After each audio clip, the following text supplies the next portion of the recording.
Morning Lahore, जागो लाहौर में आप सबको खुश आमदीद कहते हैं जनाब। एक हंसती मुस्कुराती खूबसूरत सी सुबह के साथ मैं हूं मुनीबा आसिफ। नया दिन है, नई सुबह का आगाज़ हो चुका है। दुआ है कि आप लोग जहां कहीं भी होंगे इस वक्त ठीक ठाक होंगे और एक खुशहाल ज़िंदगी गुजार भी रहे होंगे। जनाब दिन का आगाज़ करते हैं और एक रिसर्च जो आपके साथ मैंने शेयर करनी है, जो हम सब के मुताल्लिक है और बहुत फ़ायदा मंद भी हमारे लिए साबित होगी। तो जदीद रिसर्च और नफ्सियात ने यह साबित किया है कि इंसान फ़र्द वाहिद की हैसियत से कभी तादेर तरक्की नहीं कर सकता है और मज़ाहिब की बुनियाद इसी इंसानी और इज्तिमाई फलाह के फ़लसफ़े पर है, जिसमें इंसानियत और जमाती बहबूद को हकीकी तरक्की का नाम दिया जाता है। लर्निंग एंड डेवलपमेंट इंडस्ट्री में जिसे सेल्फ हेल्प या फिर पर्सनल डेवलपमेंट कहा जाता है ना, इसमें ज़ाती तौर पर उन इस्लाहात को ज़्यादा मुफीद नहीं समझा जाता, क्योंकि इनफरादी तरक्की हमेशा हमारे अंदर तकब्बुर और अना को जन्म देती है और हमेशा हमें चाहिए कि हमेशा लोगों के लिए आसानियाँ और मौक़े हम लोग पैदा करें और लोगों की मदद करें ज़्यादा से ज़्यादा। जैसे कि किसी भूखे को हम लोग खाना खिला दें, किसी मरीज़ की हम लोग तीमारदारी कर दें, बेरोज़गार को रोज़गार फराहम कर दें और किसी ज़रूरतमंद की मुश्किल में अगर हम उसकी मदद कर देना। लेकिन सबसे ज़्यादा जो मुझे अफजल और अजीम काम लगता है ना, वो किसी इंसान को उसकी कुदरती सलाहियतों को निखारने और उसको एक बेहतरीन इंसान बनने में रहनुमाई फराहम करना होता है, क्योंकि बाज़ औक़ात इंसान ना अपने अंदर ही छुपी हुई खूबियों को भी पहचान नहीं पा रहा होता है। उसे नहीं समझ आ रही होती कि वो किस चीज़ के अहल है और किस चीज़ का अहल नहीं है। तो तब उसको इस चीज़ की ज़रूरत होती है, तो बस एक सहारे की या फिर किसी रहनुमा की ज़रूरत होती है कि वो उसको रहनुमाई दे सके। और जब वो इन बातों को समझ लेता है ना, तो फिर तरक्की का पहिया चलने लगता है, क्योंकि अपनी कुदरती और पेशा वाराना सलाहियतों के ज़रिए ही दूसरे इंसानों की हमें मदद करनी चाहिए। इंसानियत की एक बेहतरीन खिदमत भी है। इसलिए हम जो चाहते हैं ना कि हम अकेले ही ज़िंदगी में आगे बढ़ते जाएँ और तरक्की पाते जाएँ, तो वो हमारी असल तरक्की नहीं होती है जब तक हम सबके साथ आगे नहीं बढ़ रहे होते हैं और तरक्की की मनाजिल तय नहीं कर रहे होते हैं। तो इसलिए हमें सिर्फ अपने बारे में नहीं सोचना चाहिए, अपने साथ साथ दूसरों के बारे में भी सोचना चाहिए और मिलकर जनाब आगे बढ़ना चाहिए और तरक्की की मनाजिल जो है वो तय करनी चाहिए। क्योंकि जब हम सिर्फ अपने बारे में सोचते हैं ना, तो कहीं ना कहीं तकब्बुर और अना हमारे अंदर जन्म लेना शुरू कर देती है कि हम तरक्की कर चुके हैं, हम जो चाहते थे हमें वो मिल चुका है, तो हम फिर दूसरों के बारे में क्यों सोचें। तो इस चीज़ से हमें इज्तनाब करना चाहिए। तो ये आज का पैगाम था जो हमने आपके साथ शेयर किया है। तो जनाब 6 उलूम ऐसे हैं जिनके बारे में आम लोगों के जहन में अजीब व गरीब गलत फहमियाँ पाई जाती हैं। हिप्नोटिज़म भी एक ऐसा इल्म है जिसका ख्याल आते ही ना हमारे जहन में एक ऐसे आदमी का खाका उभरता है जो अपने बड़े बड़े पुरअसर हाथों को आपके चेहरे के इर्द गिर्द घुमाकर आपको अपने काबू में कर रहा होता है।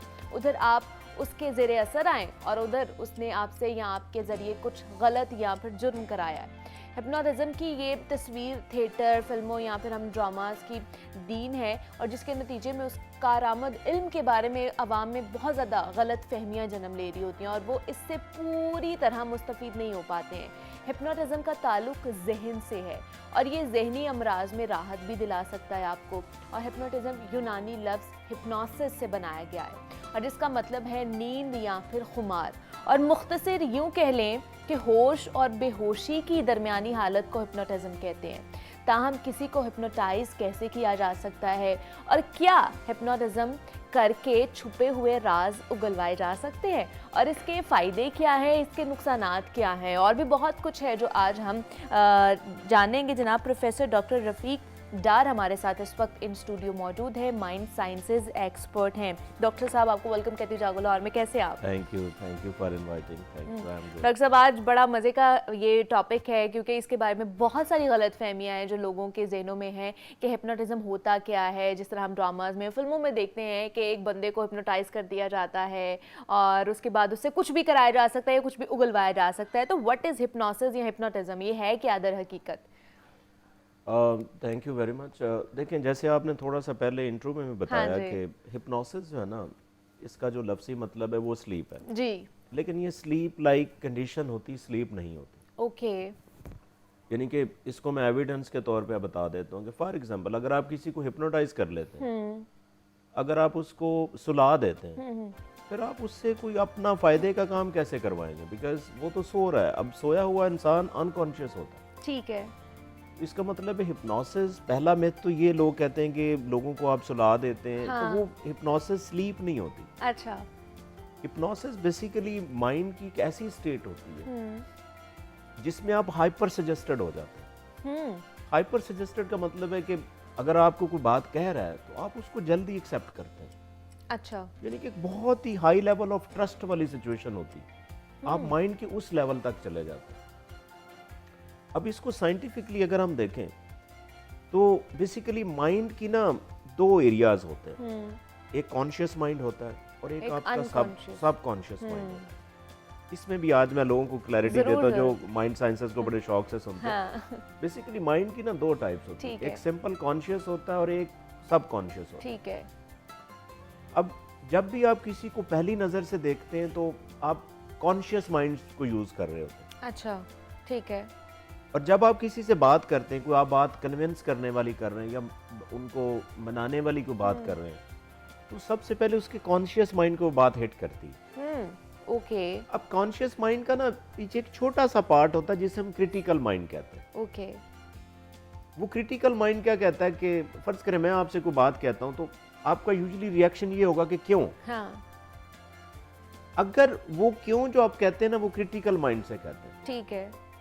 अगर आप किसी को बात इस अंदाज से करें कि उसका क्रिटिकल माइंड शेक हो जाए और वो आपकी बात सबकॉन्शियस माइंड में चली जाती है। अच्छा। एंड सबकॉन्शियस माइंड की खूबी ये होती है कि वो किसी बात को रिजेक्ट नहीं करता। ठीक है। तो अगर आपको ये आर्ट आता है कि आप, वेरी सिंपल मैं आपको बता रहा हूँ कि आपको अगर ये आर्ट है कि आप किसी का क्रिटिकल माइंड को शट अप कर सकते हैं या बंद कर सकते हैं, तो आप उस बंदे को हाइपर सजेस्ट कर सकते हैं। क्या बात है, वाह जी वाह। अगर आप कुछ भी उनसे करवाना चाहें तो वो इजीली कन्विंस हो सकता है। वाह। अब जो सबकॉन्शियस माइंड है ना, इसकी खूबी पता क्या है, आपके जितने भी एक्सपीरियंसेस होते हैं जी, यानी कि एक्सपीरियंस के अंदर हैबिट भी है, इमोशन भी है। अब इमोशन में कई आगे इमोशंस हैं, जिस तरह सैडनेस है, एंजाइटीज हैं, डिप्रेशन है, हैप्पीनेस है, ये सारी आपके सबकॉन्शियस माइंड में पड़ी हुई। अगर आप इनको चेंज करना चाहते हैं, इफ आई एम सैड या मुझे एंजाइटी होती है, तो मैं एंजाइटी को अगर चेंज करना चाहूँ, या मुझे स्मोकिंग की हैबिट है, तो मैं जब ये कहूँगा ना किसी से कि आप सिगरेट छोड़ दो, वो कहेगा क्यों। लेकिन अगर आप उसका क्रिटिकल माइंड ऑफ करके बात करेंगे तो वो कहेगा कि हाँ मैं छोड़ देता हूं। मुझे छोड़ देना चाहिए, सही है।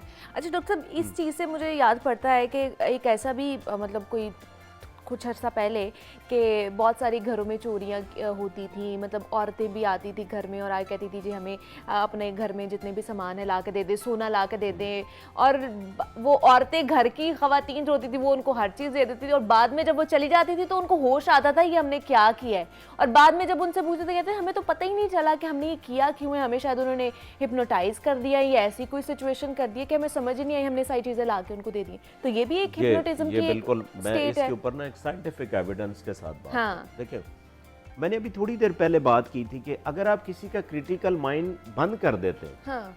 तो आप उससे जो बात कहेंगे वो मान जाएगा, सही है, इजीली मानता है। ठीक। अब क्रिटिकल माइंड को बंद करने के ना दो तरीके हैं, दो तरीके, इसके अलावा कोई और तरीका नहीं है। मैं आपको टिप देके जा रहा हूँ, जरूर। यहाँ पे मेरी एक कोटेशन भी है, बाद में आपको बताता हूँ कि अगर आप किसी को फियर क्रिएट करवा दें या उसको ग्रीड दे दें तो उसका क्रिटिकल माइंड ऑफ हो जाता है। Okay. And you are hyper suggested, यानी कि आपकी बातें उसके क्रिटिकल माइंड को क्रॉस करके उसके सबकॉन्शियस माइंड में जाना शुरू हो जाती हैं, और सबकॉन्शियस में जब आप वो बात करते हैं तो वो इजीली उसको एग्री करता है। क्या बात है। अच्छा, सही है। अब इस यहाँ पे मेरी एक लाइन भी है, you are always hyper suggested while you are in fear और ग्रीड। अगर आप अपनी कम्युनिकेशन में फियर को रखें या ग्रीड को रखें तो आप हाइपर सजेस्टेड हैं, आप वो काम आसानी से करते हैं। ठीक है। तो आप अपनी बातों, देखिए, hypnosis is more than an art of communication rather than वो मैजिक शैजिक, वो कुछ नहीं है।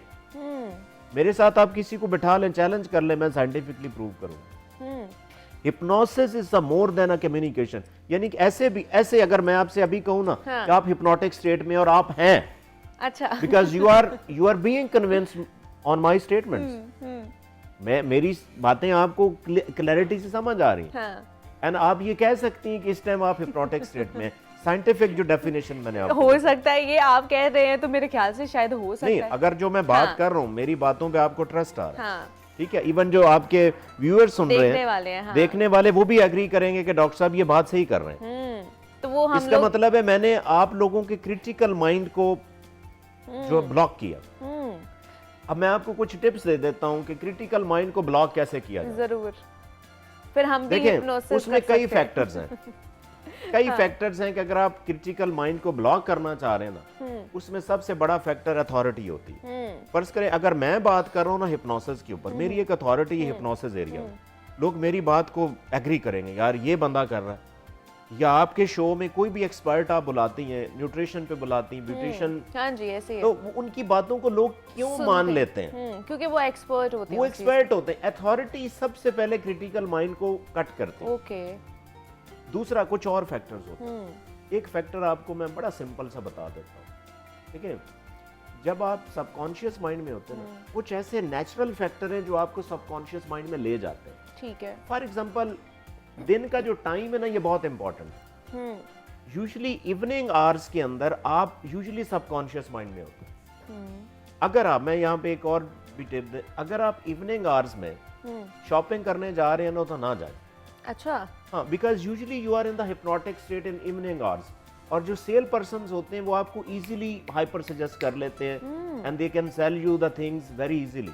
वाह जी वाह। अक्सर आपने देखा होगा, आपके व्यूअर्स इससे एग्री करेंगे कि जब वो कोई प्रोडक्ट घर में लेके आते हैं ना शाम को, हाँ वो फिर सोचने लग जाते हैं, यार ये तो मेरे लिए अच्छा ही नहीं है, हाँ, मैं ये छोटी बहन को दे देती हाँ, हूँ, इस चीज का मुझे क्या फायदा मैं है, ये किसी जरूरत ही को- नहीं थी। जरूरत ही नहीं थी, मैंने ऐसे ले लिया। हाँ। दैट मीन्स कि you were hypnotised somewhere by the cell person. मतलब रात को शॉपिंग करने नहीं जाना, ये आप लोगों को टिप आज मिल रही है, रात को शॉपिंग नहीं करने जाना। लेकिन जिन्होंने ये बात अभी मेरी सुन ली है, हाँ। वो अब जा भी सकते हैं, अच्छा, because they will be consciously aware कि मेरे साथ ऐसा हो सकता है, फिर वो कैलकुलेट करके चीज ठीक ले है, सकते हैं। सही। ये इवन अवेयरनेस होना भी फायदा है। एक तो ये एक है। ठीक है। दूसरा, अगर आप क्रिटिकल माइंड को बंद करना चाहते हैं ना, किसी उसके अंदर आप फियर क्रिएट करें।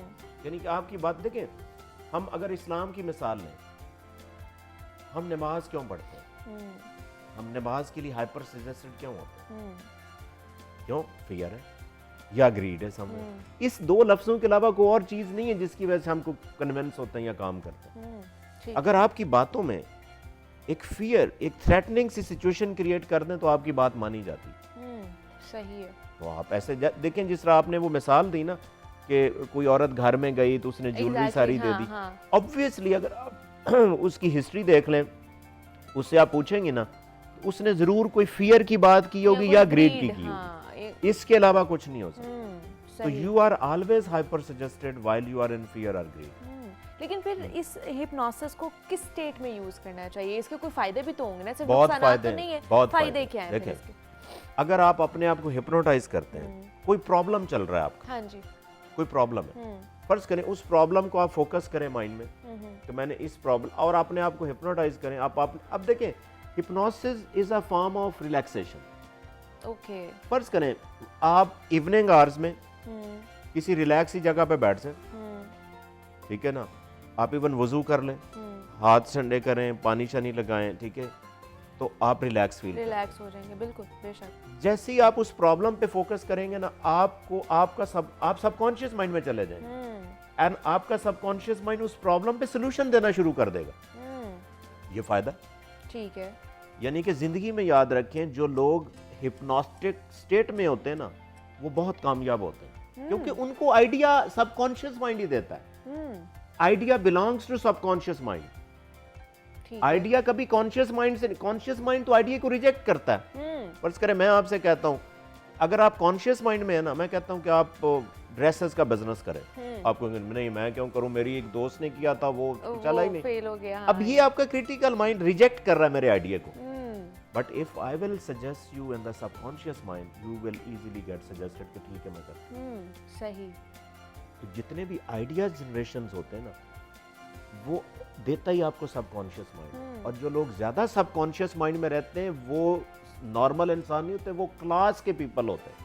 क्या अब दुनिया के टॉप 3 जो एंटरप्रेन्योर्स हैं या जो लीडिंग इंडस्ट्रीज में हैं, आप वो सोशल मीडिया के Subconscious mind ये में। सब कॉन्शियस माइंड में जरूर जाते हैं, क्योंकि सब देखें आपकी जो सक्सेस है ना वो मेहनत से नहीं है। ये मेरी लाइन लिख लें आपके व्यूअर्स, अच्छा। Your success is not with the hard work. मैं इसके प्रूव करता हूँ। फर्ज करें इस दुनिया में, इस प्लेनेट के ऊपर सबसे ज्यादा मेहनत कौन करता है?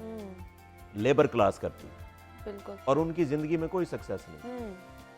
Success belongs to the idea, smart work, smart work, and smart work comes while you are in a hypnotic state. Hypnotic state, okay. देखिए मार्क जुकरबर्ग को आइडिया आता है, ऐसे बैठा, हार्वर्ड ड्रॉप आउट हुआ, कमरे में बैठा हुआ है, अकेला बैठा हुआ है, सोच रहा है, ऐसे एक आइडिया है, फेसबुक बनाई, and he is the richest man in the world now. ये आइडिया है, ये स्मार्ट वर्क है, और स्मार्ट वर्क आपको सबकॉन्शियस माइंड देता है। ठीक है। और कुछ लोगों की पर्सनैलिटी ऐसी होती है जो ज्यादा रहते ही सबकॉन्शियस माइंड में। वो मैं आपको बता देता हूँ कि वो कैसे मतलब लोग खुद हम लोग कर सकते हैं अपने आप को कर सकते हैं, लेकिन नेचुरली कुछ लोग वैसे ही हिप्नोटिक स्टेट वाले लोग होते हैं, उनकी पर्सनैलिटी ऐसी होती है, पर्सनालिटी में ही उनके होता है ये चीज। फॉर एग्जांपल जो लोग अलहदा रहते हैं, अच्छा, वो यूजुअली ज्यादा हिप्नोटिक स्टेट में रहते हैं। या कह सकते हैं जो इंट्रोवर्ट्स होते हैं। इंट्रोवर्ट्स होते हैं। ओके। इंट्रोवर्ट जो होते हैं ना, वो ज्यादा जब भी आप अलहदा बैठेंगे ना, आपको आइडिया आएगा। अकेले अलग अकेले। बैठेंगे। ओके। जब आप फास्ट ट्रैक पे भागने वाले होंगे, आपको कभी आइडिया नहीं आएगा। लेबर क्लास है ना, सारा दिन 9 to 5 मेहनत करती, काम करती रहती, आके थक के सो जाते हैं, कोई आइडिया बनता ही नहीं है। सही। तो आइडिया बनाने के लिए अलहदा जरूर रहे, टाइम दें। ठीक है, जैसे ही आप थोड़ा सा अलहदा होते हैं, मैं आपको एक मिसाल देता हूँ। जैसे हम नमाज पढ़ते हैं, नमाज के दौरान आपको आइडियाज क्या होना शुरू हो जाते हैं। एग्जैक्टली, हाँ, ट्रू। अब ये सिचुएशन आप कॉन्शियसली प्लान करके भी आइडिया ले सकते हैं कि मैं एक प्लान करूं कि मेरा ये प्रॉब्लम है, या मैं 2030 में कैसा अपने आप को देखना चाहता हूँ। सही। आप अपने आप को एक रिलैक्स सी जगह ले जाएं, कोई पेंडुलम की जरूरत नहीं है, कोई कुछ करने की जरूरत नहीं है। आप रात को सोने से 30 मिनट पहले आप रिलैक्स ऐसे सोफे पे आप बैठ जाएं, रिलैक्स होके, शूज उतारें, बैठे, और आपने पास एक डायरी रख लें। ठीक है। 2030 को ज़हन में रखें कि मैं ये बनना चाहता हूँ। आपको माइंड आपको आइडिया देगा कि आप ये करें, ये करें, इसके साथ अलग बढ़ाएं, इसके साथ अलग कम करें, ये आइडिया है। And that belongs to subconscious mind. और आप कॉन्शियसली अपने आप को इसको हम सेल्फ हिप्नोसिस कहते हैं। लेकिन डॉक्टर साहब, मतलब जो हम लोग ड्रामाज में देखते हैं, मूवीज में देखते हैं कि एक बंदा है, आपको वही पेंडुलम जो है वो हिला के आपको हिप्नोटाइज कर लेता है, और उसके बाद कुछ भी आप कह लो कि आप अगले के राज भी उगलवा लेते हैं, तो ये सारा फिर हमारे माइंड के साथ ही वो खेल रहे होते हैं। नहीं, बेसिकली देखिए गलत पोर्ट्रे कर रहे हैं ना फिर वो इस चीज को। एग्जैक्टली, वो एक क्लासिकल तरीका जरूर है। अच्छा। वो एक थोड़ी सी स्ट्रेटजी है कि आप हिप्नोटिक स्टेट में जाने के लिए वो स्ट्रेटजी आप यूज कर सकते हैं। अच्छा, वो आप कर सकते हैं, वो एक स्ट्रेटजी है, लेकिन वो तब करते हैं जब आपने किसी और को हिप्नोटाइज करना। वो ज्यादातर देखें हिप्नोसिस की कई फॉर्म्स हैं। एक हिप्नोसिस होता है कम्युनिकेशन के लिए, ठीक है, यानी कि जिसे हम हिप्नो मार्केटिंग भी कहते हैं। अच्छा। यानी कि अगर आप मार्केटिंग में हिप्नोसिस का इस्तेमाल करते हैं तो आपकी सेल बहुत बढ़ती है। अब ये उस साइड पे एक हिप्नोसिस है कम्युनिकेशन में, यानी जिस तरह मैस कम्युनिकेशन में अगर आप हिप्नोसिस अप्रोच में कम्युनिकेट करें तो लोग बहुत कन्विंस होंगे आपसे। ठीक है। ये हिप्नोसिस कम्युनिकेशन से रिलेटेड है। एक हिप्नोसिस होता है थेराप्यूटिक हिप्नोसिस। ठीक है। अब थेराप्यूटिक हिप्नोसिस में ये होता है कि आप किसी के जो नेगेटिव इमोशंस हैं बड़े सीवियर किस्म के, जिसमें कोई ट्रॉमा है, कोई फोबिया है, कोई एंजाइटी है, तो आप उसको खत्म कर सकते हैं, उसको हिट करते हैं। हाँ, उसको बैठाने के लिए फिर आप उसके साथ पेंडुलम वाली स्ट्रेटजी जरूर, मैं उसे डिनाई नहीं कर रहा, अच्छा। लेकिन it is a strategy to hypnotize someone. ठीक है, मतलब ये स्ट्रेटजी है, लेकिन हाँ। ये भी इसकी इकसाम ही है, ये जी। गलत नहीं है। आप अपने डिफरेंट तरीके से आप हिप्नोसिस कर सकते हैं किसी को। प्रोफेसर डॉक्टर रफीक डार हमारे साथ मौजूद थे, माइंड साइंसेज एक्सपर्ट हैं। डॉक्टर साहब बहुत शुक्रिया आपके वक्त का कि आप यहाँ पर आए, और हिप्नोटिज्म के हवाले से जनाब बहुत कुछ आज हमें जानने की मतलब हमें जानने को मिला है कि क्या होता है हिप्नोटिज्म। तो यहाँ पे एक छोटी सी ब्रेक लेते हैं, मिलते हैं इस ब्रेक के बाद।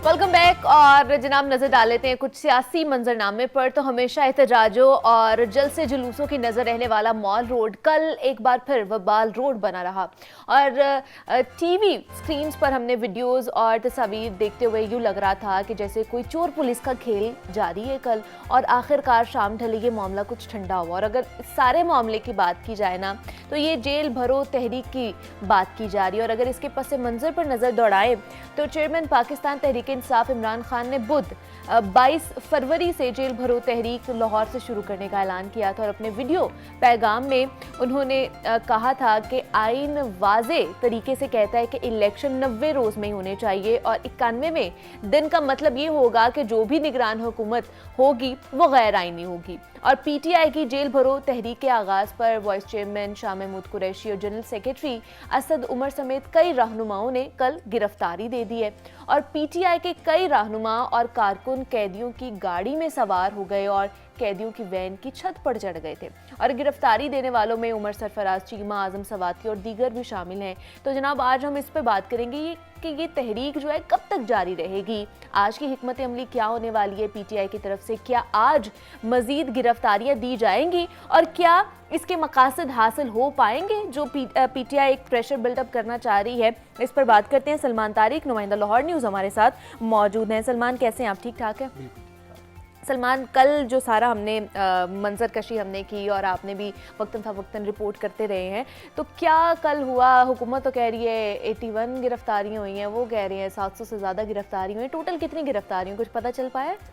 देखिए, जो गिरफ्तारियां हुई हैं ना, वो तो राना सनाउल्लाह ने जो गुज़िश्ता रात को प्रेस कॉन्फ्रेंस की उसके मुताबिक तो वो कह रहे हैं कि 81 गिरफ्तारियां हुई हैं, जबकि फवाद चौधरी साहब की जानिब से ट्वीट आया कि जी नहीं 700 जो है वो गिरफ्तारियां हुई हैं। बहरहाल हुकूमत ठीक कह रही है या नहीं कह रही ये नहीं मालूम, मगर 700 गिरफ्तारियां तो नहीं हमने देखी, क्योंकि चेरिंग क्रॉस पे कल जितना क्राउड था वो सैकड़ों में ज़रूर था, लेकिन ये नहीं कह सकते कि बहुत बड़ा कोई मजमा था। अच्छा। और बहुत से लोग वहाँ पे हमने देखे कि जी प्रिजन वैन में जो सिर्फ एहतजाजन गए थे एक एलानती शक्ल में, वो भी गिरफ्तार हो गए। अच्छा। और जो है वो जैसे बहुत से लीडर्स हैं, जैसे असद उमर है, शाह महमूद कुरैशी है, इन्होंने गिरफ्तारियां नहीं देनी थी, क्योंकि शाह महमूद कुरैशी साहब पहले ही ये बयान दे चुके थे कि मैं गिरफ्तारी देना चाहता हूँ, लेकिन मुझे लीडरशिप ने कहा कि आपकी हमें बाहर ज़रूरत है। उनकी स्टेटमेंट कल चलती भी रही है। अच्छा। तो जो ऐलान किया गया था पीटीआई की जानिब से, उसमें 4-5 पीटीआई के रहनुमा थे इस पहले मरहले की गिरफ्तारियों में। उसमें सेनेटर वलीद इकबाल थे, मुराद राज थे, उमर सरफराज चीमा थे और 1-2 और लोग थे। उनमें उस लिस्ट में वो जो प्लान था जिसमें 200 कारकुनों के हमरा इन लोगों ने गिरफ्तार होना था, उसमें शाह महमूद कुरैशी, असद उमर, ये लोग नहीं थे, आजम सवाती। तो ये भी कल अब गिरफ्तारी इन्होंने दे दी है। और कुछ लग रहा है कि जी, और दूसरा चेरिंग क्रॉस पे फिर वो पुलिस की जानिब से भी एक जो है वो कॉमेडी शुरू, मैं तो कॉमेडी ही समझूंगा कि जी माइक पकड़ के उन्होंने कहना शुरू कर दिया कि हमारी खड़ी हुई है, आप जाके बैठ जाओ उसके अंदर। जैसे कुछ सेल लगी हुई है गिरफ्तारियों की कि जी हम यहाँ पे पहुंच गए हैं, जिसने गिरफ्तारियां देनी है जल्दी से मौका हासिल करें और दाखिल हो जाए, कुरानदाजी में अपना हिस्सा डालें, कुरानदाजी में अपना हिस्सा डालें। तो इस तरह से वो पहली दफा इस तरह का मंजर देखने को मिला। दूसरी तरफ बात ये है कि ये तहरीक तो चलनी है इमरान खान की मुताबिक, अब ये दीगर शहरों में भी इसी तरह चलेगी। आज मेरे ख्याल से पेशावर में ये सिलसिला शुरू होना है, शहर मुल्क के दीगर शहरों में इनका ये प्लान इसी तरह से कंटिन्यू रहना है, एक दिन एक शहर में, दूसरे दिन दूसरे शहर में। और अभी मतलब आज लाहौर से कोई गिरफ्तारी नहीं होगी या होगी? यहाँ लाहौर का दिन कल था, हाँ, लाहौर का दिन कल था जेल भरो तहरीक के हवाले से। सही। अब आज जो है वो पेशावर में आई थिंक होना है इन्होंने, और इसी तरीके से दूसरे शहरों में भी इन्होंने करना है। रजिस्ट्रेशन तमाम शहरों में इन्होंने पहले से ही कर ली थी, कितनी हुई है कितनी नहीं हुई ये नहीं इन्होंने बताया, मगर जो बताया जा रहा है कि जी हज़ारों की तादाद में रजिस्ट्रेशन हो गई हैं और हम जेलें भर देंगे। और अभी पहले मरहले में 200 गिरफ्तारियां दी हैं और अभी मज़ीद भी देंगे। हो सकता है लाहौर से भी दोबारा कोई प्लान, कोई कॉल दे दी जाए फ्यूचर में, नियर फ्यूचर में, चंद दिनों के बाद ही कि जी हम यहाँ पे दोबारा से कोट लखपत जेल के बाहर पहुँचेंगे या किसी भी मुकाम पे पहुंचेंगे और दोबारा से गिरफ्तारियां देंगे।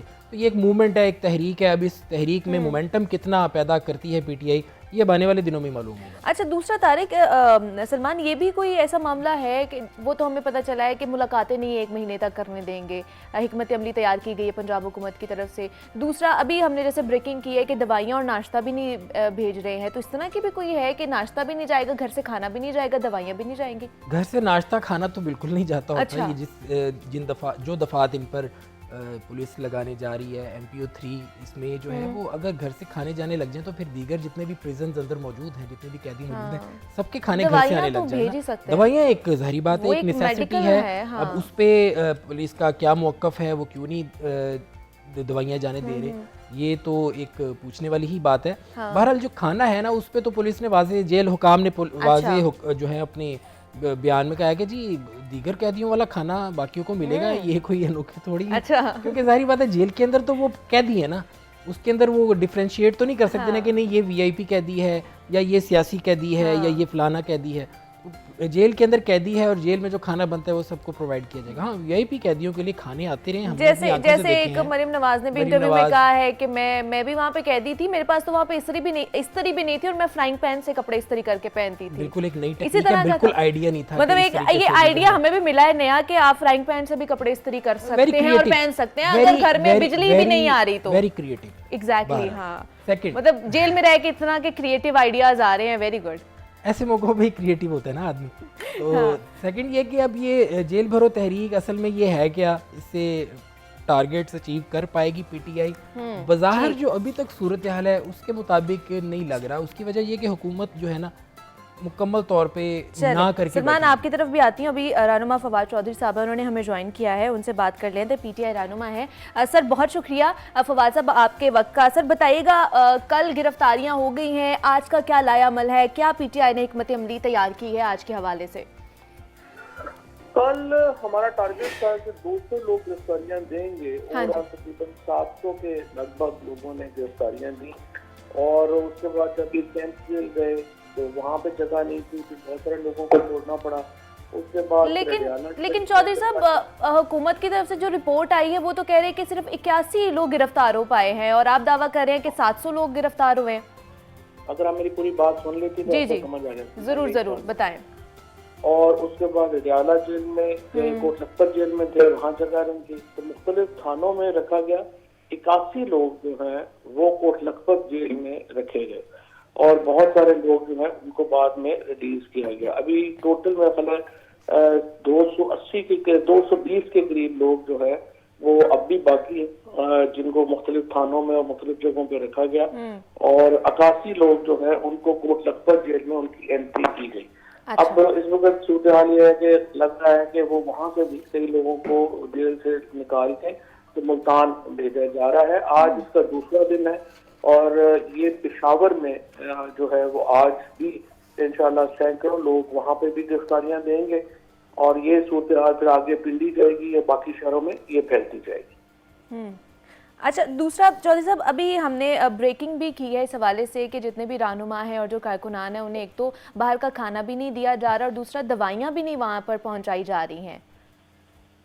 ये तो बड़ा एक पॉलिटिकल प्रिजनर्स है और इन सबको जो है वो खाना भी दिया जाना चाहिए था, इनको B क्लास दी जानी चाहिए थी और इनको जो है वो अलाउ किया जाना चाहिए था जो जेल मैनुअल की सहूलतें हैं।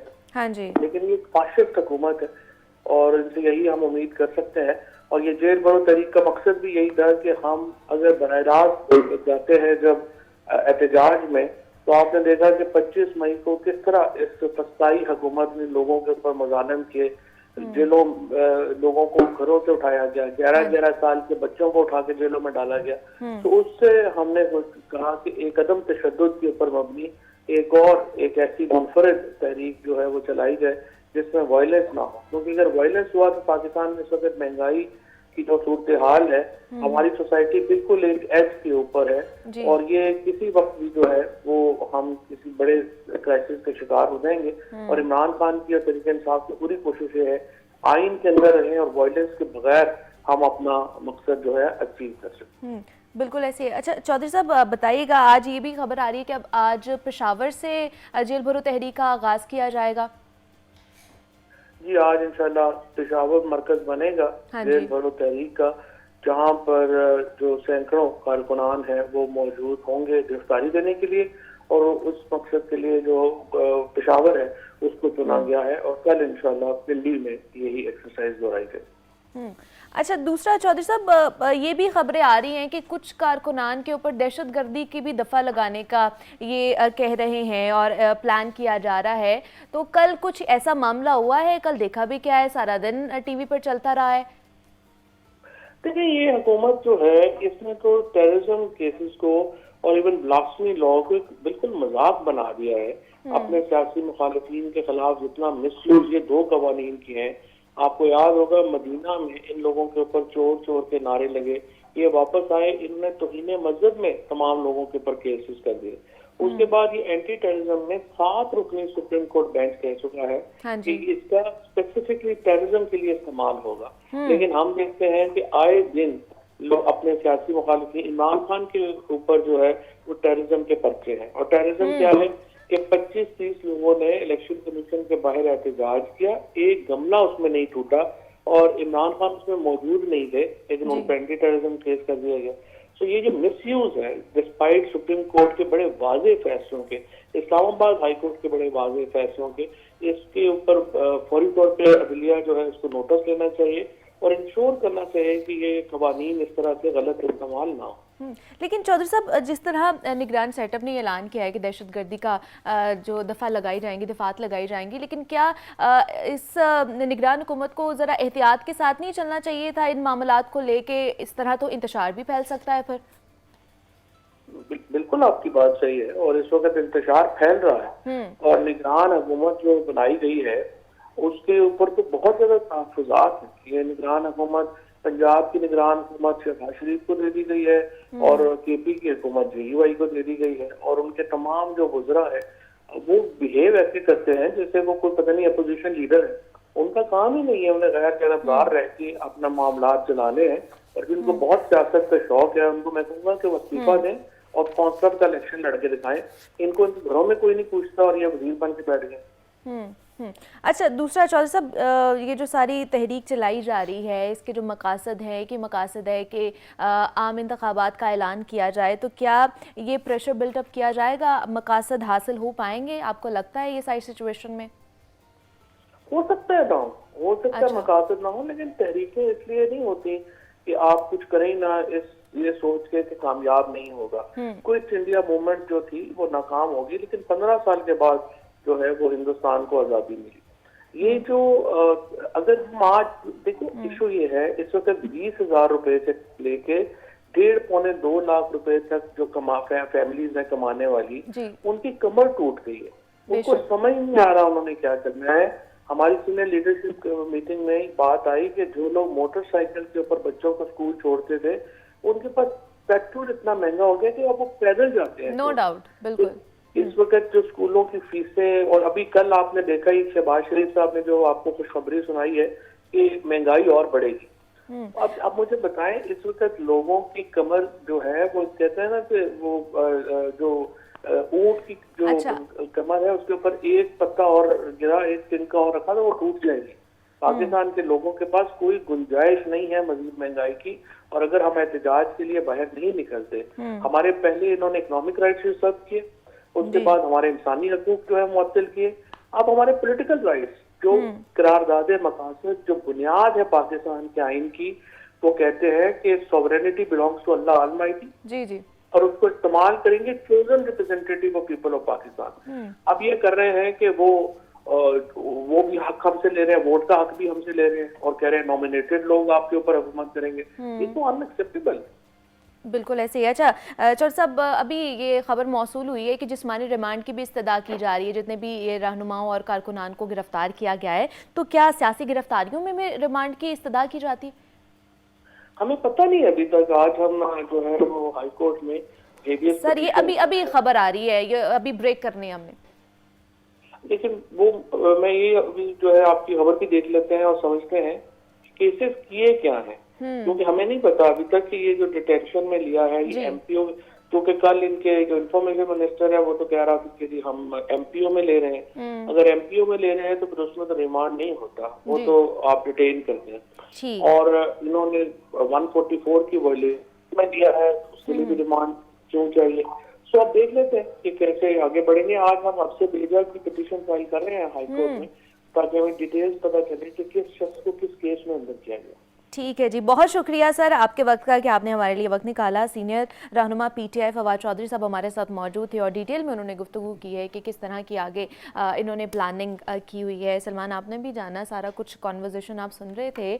हफ्से बेजा की आज वो जो है अपील करने वाले हैं और वहाँ से रिमांड की अपील की जा रही, इस्तदा की जा रही है। तो क्या सियासी गिरफ्तारियों में रिमांड लिया जाता है? नहीं, कुछ केसेस तो दहशतगर्दी के दफात लगा दिए ना, जैसे जुबैर नियाजी और वो इबाद फारूक साहब के खिलाफ उन्होंने दहशतगर्दी की दफात लगाई है, क्योंकि इबाद फारूक पे इल्ज़ाम है, कल हमने देखा भी कि वो पुलिस वैन पर जो है वो टांगे टूंगे मार रहे थे, शीशे तोड़ रहे थे, तो उस वजह से उनके ऊपर वो दफात लगी है दहशतगर्दी की। उसमें MPO 3 उन पे नहीं आई थिंक लगा, उस पर दहशतगर्दी की दफात लगी, तो उस पर तो फिर वो ज़ाहिरी बात है जिस्मानी रिमांड वाला मामला तो चलता है। ये बताया जा रहा है मोबाइल वैन्स के शीशे भी टूटे हैं, जी ऐसा हुआ है? बिल्कुल, हाँ कुछ ऐसा हुआ है। वो उसी में उनको मुलविस करार दिया जा रहा है इबाद फारूक साहब को कि जी उन्होंने जी पुलिस वैन पर जो है वो उन तोड़ फोड़ में जो है वो अपना हिस्सा डाला है, तो उस वजह से उनको जो है वो दहशतगर्दी की दफात लगाई जाएगी। सेकंड ये कि चौधरी साहब फरमा रहे थे कि जी ब्रिटिश इंडिया में जब गांधी साहब ने मूवमेंट चलाई थी, जेल भरो तहरीक की, तो वो तहरीक उस वक्त तो मकसद पूरा ना कर सकी, लेकिन 15 साल के बाद इंडिया को आज़ादी मिली। लेकिन ये सवाल यहाँ पे उठता है कि ये जेल भरो तहरीक है 10, 15, 20 साल के बाद अभी मकसद नहीं हासिल होता, तो 20 साल के बाद किसने यहाँ से निकलना है? नहीं, उन्होंने तो कहा है कि हम रेडी हैं कि अगर नहीं भी कामयाब होगी तो इट्स ओके। एग्जैक्टली, लेकिन उनका जो उन्होंने जो कंक्लूजन दिया है कि जी 15 साल के बाद इंडिया आज़ाद हो गया, अंग्रेज चला गया, तो यहाँ से किसने जाना है? यहाँ पे असल में किसको निकालना चाह रहे हैं जेल भरो तहरीक के जरिए से?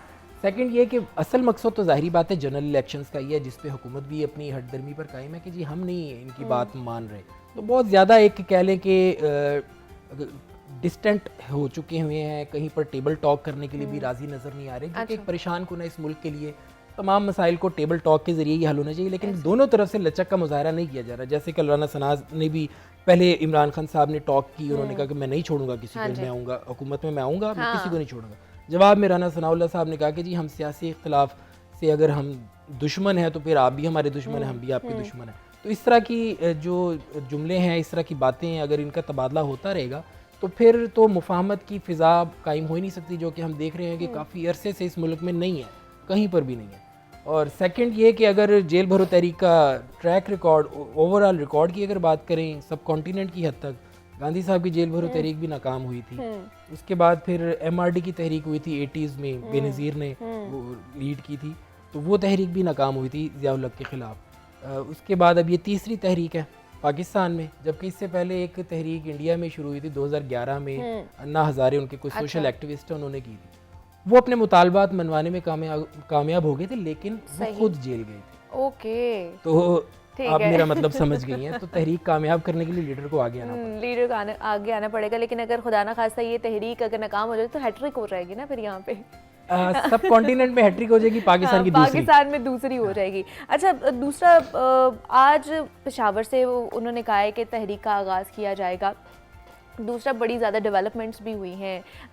परवेज़ इलाही साहब भी PTI में चले गए, उन्होंने ऐलान भी कर दी, तो क्या उनका भी इरादा है इसमें जेल भरो तहरीक में जाने का, हिस्सा डालने का कि नहीं?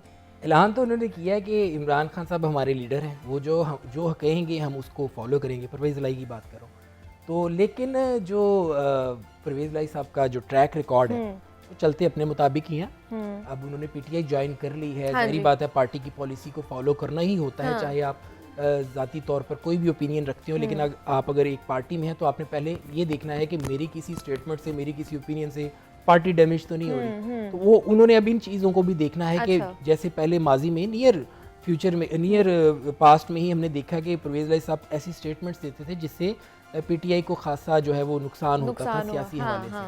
तो अभी चंद हफ्तों पहले की ही बात है, लेकिन अब चूंकि उन्होंने बाज़ाब्ता पार्टी ज्वाइन कर लिया, तो अब वो पार्टी के पॉलिसीज़ को, पार्टी के रूल्स को फॉलो भी करेंगे, और उन्होंने ऐलान भी कर दिया है कि इमरान खान उनके लीडर हैं और मैं ऐसी कोई बात नहीं करूँगा जिससे पार्टी को नुकसान होगा, ये उन्होंने अपनी ज़ुबान से कहा है। तो इसका मतलब है कि अब इमरान खान साहब जो भी हिदायत करेंगे, जो भी कहेंगे, इनको फॉलो करना होगा, क्योंकि अब परवेज़ लाई जो है ज़ाहिर बात है काफ लीग तो ख़त्म, उनका Exactly, काफ हाँ, लीग का हाँ। मुस्तकबिल ख़त्म हो गया रुकनियत ना, उनकी खत्म हो गई ना वहाँ से। अब वो हाँ। पीटीआई में शामिल हो चुके हैं, अब वो पीटीआई के अंडर हैं, पीटीआई या इमरान खान या पीटीआई का कोई और आदमी इनके अंडर नहीं। एग्जैक्टली। तो अब इन्होंने पीटीआई के मुताबिक चलना है, तो अब ये आगे आने वाले दिनों में पता लगेगा।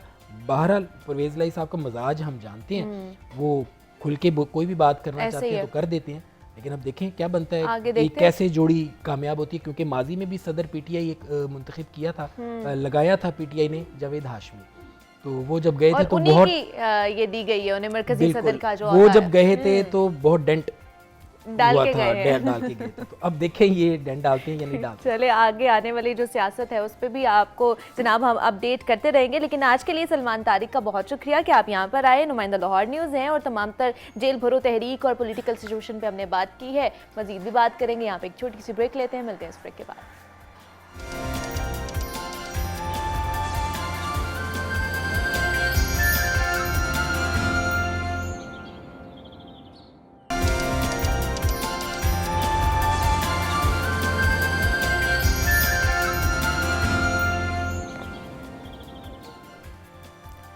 वेलकम बैक टू जागो लाहौर। जनाब अब कुछ बात कर लेते हैं हमारे सेल्फ केयर के हवाले से या मेकअप के हवाले से, क्योंकि मेकअप और जो मौसम है ना, दोनों का आपस में बहुत गहरा ताल्लुक होता है। दुनिया भर में ख़वातीन मौसम की मुनासबत से ही एक तो लिबास ज़िब्तन करती हैं और मेकअप करने की कायल होती हैं, और जैसे ही मौसम बदलता है ना तो उसके साथ साथ जहाँ हमारे खाने पीने की अशिया चेंज होती हैं, कपड़ों की कलेक्शन चेंज हो जाती है, वहीं मेकअप ट्रेंड्स भी चेंज हो जाते हैं। और अगर हम लोग फैशन के मुताबिक मेकअप नहीं करते हैं ना तो अच्छा ही नहीं लगता है।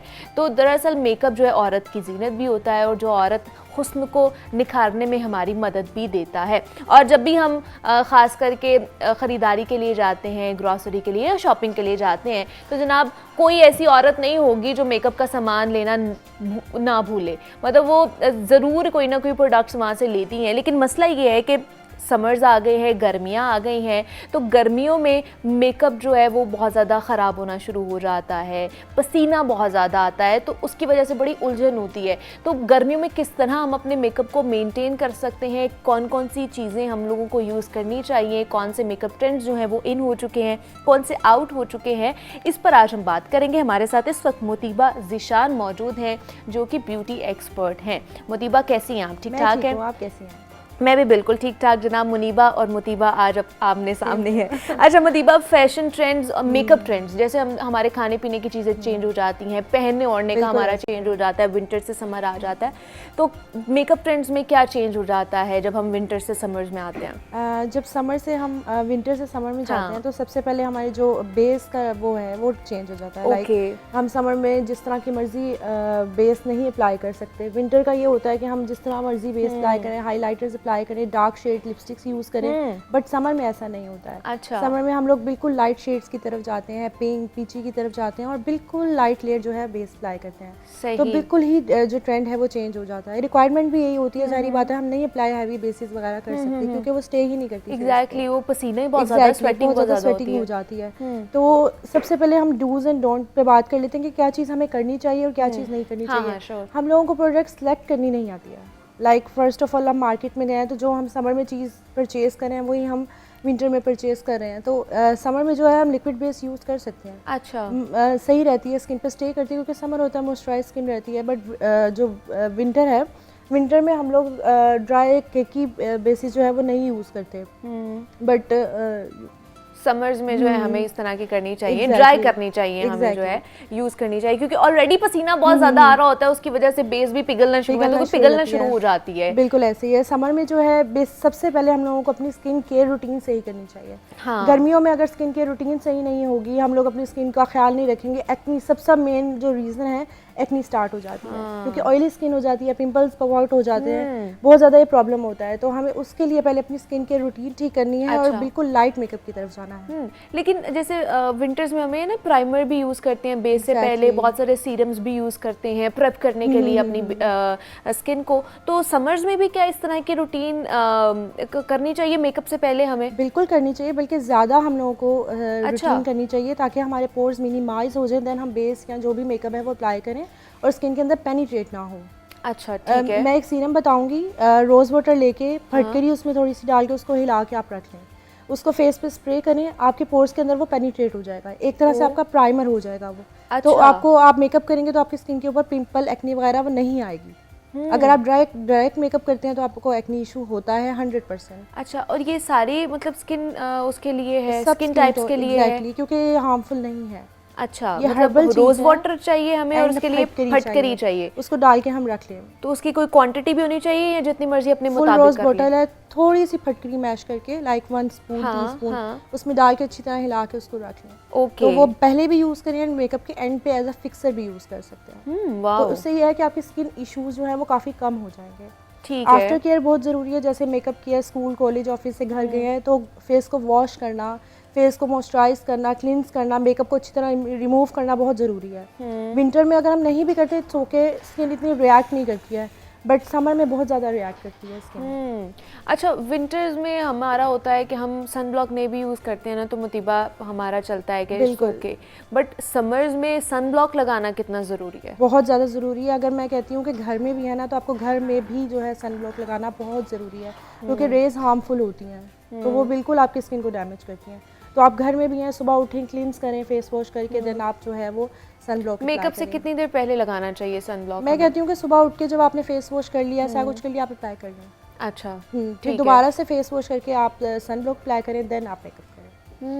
ठीक है, लेकिन ये मुझे बताइए कि बेस किस तरह की, ऑयली हमें चाहिए, वाटर वाली चाहिए, किस तरह की बेस चाहिए समर में जो हमारी सही रहे, फ्लॉलेस हमारी स्किन लगे, ना कि वो पैची सी और वो रिंकल्स और क्रैक्स पड़ जाते हैं हमारी बेस में। सबसे मेन टिप ये है कि आप बहुत ज़्यादा लेयर्स पे मत वो करेंगे, हमने बहुत ज़्यादा लेयर्स लगानी है तभी हम अच्छे लगेंगे। अच्छा, इट्स ओके अगर आप सिंपल सी लेयर लगाते हैं, आपके अगर छोटे छोटे पिंपल नज़र भी आ रहे हैं, it's okay, it's not a big deal, होता है, टेक्सचर है स्किन का। बट ये है कि आप बहुत ज़्यादा ऑयली और फाउंडेशन जो क्रीमी बेसिस हैं वो यूज़ मत करें।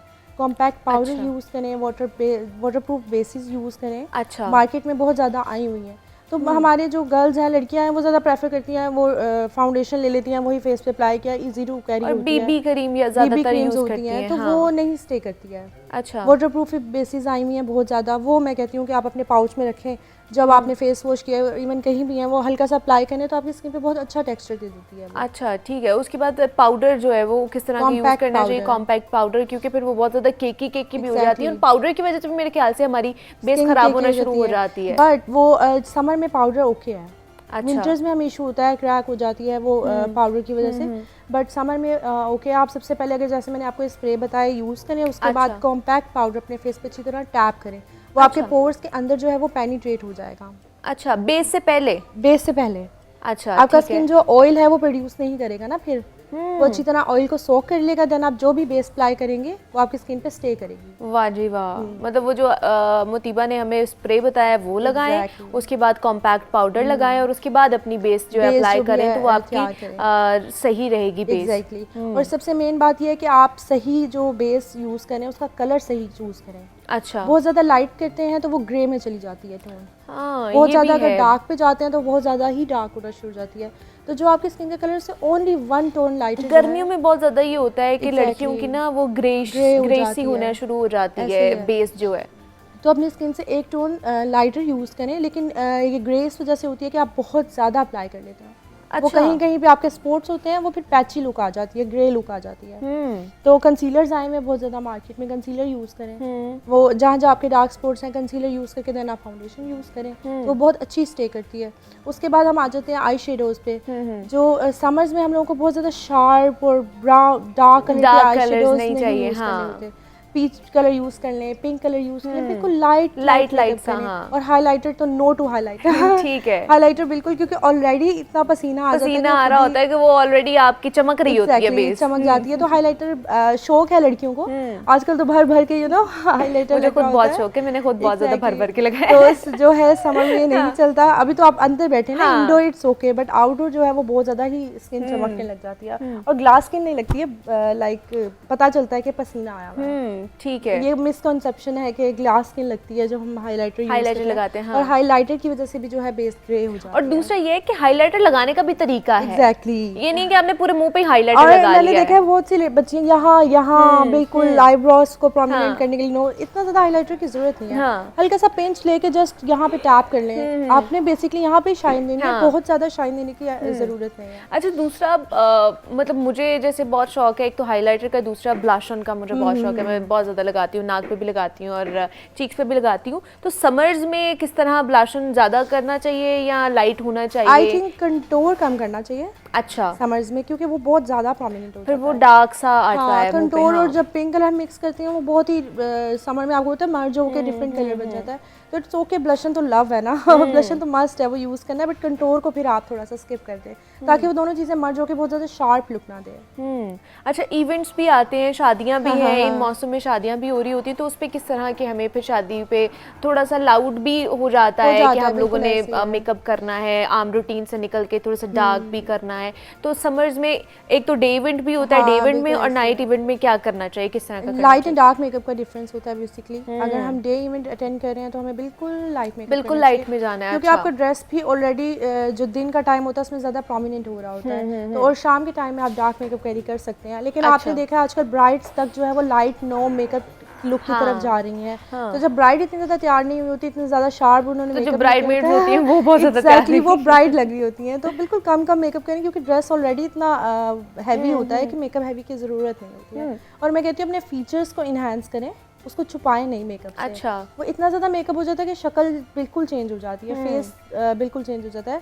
तो अपने फीचर्स को इन्हांस करें। अच्छा, मुझे ये बताइए फिर कि डार्क मेकअप तो नहीं करना हमने समर्स में, खास करके सुबह के वक्त नहीं करना, लेकिन बहुत सी लड़कियां जो है हाइलाइटर्स भी यूज़ कर रही होती हैं, या पिगमेंटेड जो शेडोज होती हैं या हाइलाइटर्स आंखों पे यूज़ कर रही होती हैं, वो लगा सकती हैं? वो भी नहीं यूज़ करना चाहिए। आप देखिए, अगर आप कहीं जा रहे हैं, इस तरह का कोई आई शेडोज वगैरह होंगे, हम एकदम रुक जाते हैं, इसने क्या किया हुआ है फेस पे, क्या मेकअप किया हुआ है। अच्छा, बिल्कुल मैट लुक रखने की कोशिश करें। हाइलाइटर, पिगमेंटेड, ग्लिटर्स, ये इस चीज़ों से नो कहें, क्योंकि ये समर में बहुत ज़्यादा ही बुरी लगती हैं। ग्रे और कलर्स बिल्कुल डिफरेंट हो जाते हैं। तो बिल्कुल आई शेडोज भी मैट रखें, लिप कलर भी हल्का सा ग्लोसी कर लें, बहुत ज़्यादा उसको शार्प करने की ज़रूरत नहीं है। तो समर में बहुत अच्छा लगता है लाइट सा लुक। अच्छा, दूसरा मैंने ये भी देखा है कि ट्रेंड चल रहा है कलरफुल लाइनर्स का। बहुत अच्छा लगता है। तो ये किन को लगाना चाहिए? ये यंगस्टर्स जो बच्चियां हैं उनको लगाना चाहिए, या बड़ी उम्र की भी, मतलब जो 30 से अबव भी हैं या 20 से अबव भी हैं, वो भी लगा सकते हैं? अच्छा, ये कॉन्सेप्ट डिफरेंट है, जिसका जो दिल करता है। लाइक मेरे सैलून पे आंटियां भी आती हैं, बड़ी मेंटेन्ड होती हैं। अच्छा, वो भी कहती हैं कि बहुत ज़्यादा ख्याल रखती हैं, तो उन पे सूट भी करता है। कैरी करने की बात है, अगर आप कैरी ठीक कर रहे हो तो आप लगाओ, बट ऑफ कोर्स यंगस्टर्स पे ज़्यादा अच्छा लगता है, कॉलेज गोइंग, ऑफिस गोइंग। तो कलर मस्कारास भी आए हुए हैं, लाइनर्स भी आए हुए हैं, तो कलर अच्छे लगते हैं समर में। फ्लावर्स के कलर्स होते हैं, बड़ा अच्छा लगता है देख के। तो अगर इस तरह किसी ने किया और लगाया तो अच्छा लगता है। बट आई थिंक हर एज की जो खवातीन हैं वो अप्लाई कर सकती हैं। मतलब ये है कि आप किस तरह कैरी करते हैं उस चीज़ को, वो आप पे डिपेंड करता है कि कोई अच्छा नहीं कैरी करता तो उसके ऊपर नहीं अच्छी चीज़ लगती है, सूट नहीं करती है। नो मेकअप लुक में क्या क्या चीज़ें आ जाती हैं? मतलब क्या पूरा उसमें मेकअप हो रहा होता है या लेस मेकअप होता है और उसको अच्छे तरीके से ब्लेंड किया हुआ होता है, इसलिए नो मेकअप लुक लग रहा है? नो मेकअप में सारा मेकअप होता है। अच्छा, ये बिल्कुल गलत कॉन्सेप्ट है कि इसमें मेकअप, क्योंकि हमारा तो यही कॉन्सेप्ट है ना, अच्छा नो मेकअप लुक है तो शायद इस पे कुछ भी नहीं लगेगा, बेस नहीं लगेगी, पाउडर नहीं लगेगा, सिर्फ ब्लश लगेगा और बाकी चीजें लगेंगी ऐसे। बट नो मेकअप लुक में सब कुछ होता है, बट बहुत लाइट कलर्स के साथ। अच्छा। मैंने आपको जैसे पहले कहा कि हम फीचर्स को इनहांस करते हैं, हम लोग कॉम्पैक्ट भी लगाते हैं, बेस भी अप्लाई करते हैं, blush on, lipstick, eye shadow, mascara, liner, everything होती है। बट हम बहुत लाइट कलर्स में जाते हैं। नो मेकअप लुक का मतलब ये है कि आपकी जैसी शक्ल है वो फाइन लगे, दैट्स इट। उस पर कोई एक्स्ट्रा चीज़ हमें नज़र ना आए, तो उसको हम नो मेकअप लुक कहते हैं। उसके बाद मैं कहना चाहूँगी आईब्रोज को बहुत ज़्यादा शार्प कर लेते हैं, ब्लैक कलर लगा लेती हैं। अगर बालों का ब्लैक कलर है तब भी आप अपनी आईब्रोज को जो है वो ब्राउन्स की तरफ जाएं, सही। वो इतनी ज़्यादा शार्प हो जाती हैं और जो आपकी शेप है उसी को आप सही तरह करें। बहुत ज़्यादा ब्रॉड का आजकल ट्रेंड चल रहा है, बट स्टिल अगर आपको सूट नहीं करनी तो उसको कैरी करने की ज़रूरत नहीं है। और कलर को जो है चूज़ करने में, वो सिलेक्ट करने में आप सही वो करें। अच्छा, दूसरा लिप्स जो है आजकल वो बड़ी आउटलाइन करके और बोल्ड से और पाउटी से और देन ग्लोसी जो है लिप्स आजकल चल रहे हैं, तो वो समर्स में किस तरह के लिपस्टिक्स या किस तरह के ग्लॉसेस हमें यूज़ करने चाहिए? आई थिंक जो टिंट्स आए हुए हैं बहुत मज़े के टिंट्स आए हैं। अच्छा। और वो सारा दिन भी चलते हैं। तो पीच और पिंक और इस तरह आई रेड कलर और मरून कलर और ये कलर्स अप्लाई नहीं करने चाहिए। एक ट्रेंड है ब्राउन आउटलाइन के साथ, बट वो सबको सूट नहीं करता है। अच्छा, लाइक वो किसी के ऑलरेडी इतने पाउटी लिप्स होते हैं, देन वो अप्लाई कर लेते हैं, वो अच्छा नहीं लगता है। तो आप अपने लिप्स की शेप के हिसाब से, अगर बहुत छोटे लिप्स हैं देन आप उसको ब्राउन आउटलाइन के साथ इन्हांस करें, बट ऑलरेडी अगर पाउटी लिप्स हैं तो आई डोंट थिंक कि उस पर आपको और ज़्यादा उसको इन्हांस करने की ज़रूरत है। जस्ट लिप टिंट यूज़ करें, दैट्स इट। अच्छा, और ग्लॉस ऊपर लगाएं खास करके समर में? सब लगाने की ज़रूरत नहीं है, बट अगर लगाएंगे तो अच्छा लगेगा। या मैट ही जाना चाहिए? मैट ही जाना चाहिए, बट यू नो शौक होता है लड़कियों को कि हम लोगों ने ग्लॉसी लिप चाहिए। और उसके अलावा जिस तरह का आपने लिप कलर लगाया उसी तरह का आप अपनी चीक्स पे कलर अप्लाई करें, आईज पे अप्लाई करें। जैसे पहले एक ट्रेंड चलता था कि एक ही शेड है, वही ना, मतलब हमारी जैसे अम्मियाँ होती थी वो वही लिपस्टिक पकड़ के इधर लगा ली, आंखों पे लगा ली, लिपस्टिक बना ली। तो वही अब आजकल चल रहा है कि वो एक ही टिंट होता है, वही आप अपनी आईज पे भी अप्लाई कर लो, अपनी चीक्स पे और अपने लिप्स पे भी अप्लाई कर लो। बचत की बचत और मेकअप का मेकअप हो जाता है। तो जनाब हमारे साथ मुतीबा ज़शान ब्यूटी एक्सपर्ट हमारे साथ मौजूद थी। मुतीबा, बहुत शुक्रिया आपके वक्त का कि आप यहाँ पर आई। मेकअप ट्रेंड्स के हवाले से हम बात कर रहे थे कि कौन कौन से इन हैं और कौन कौन से आउट हो गए और समर्स में आपको किस तरह का मेकअप करना चाहिए। अब आपने मुझे इजाज़त देनी, अपना बहुत सारा ख्याल रखिएगा। जाते जाते एक जनाब कवाली सुनते जाइए। अल्लाह हाफ़िज़।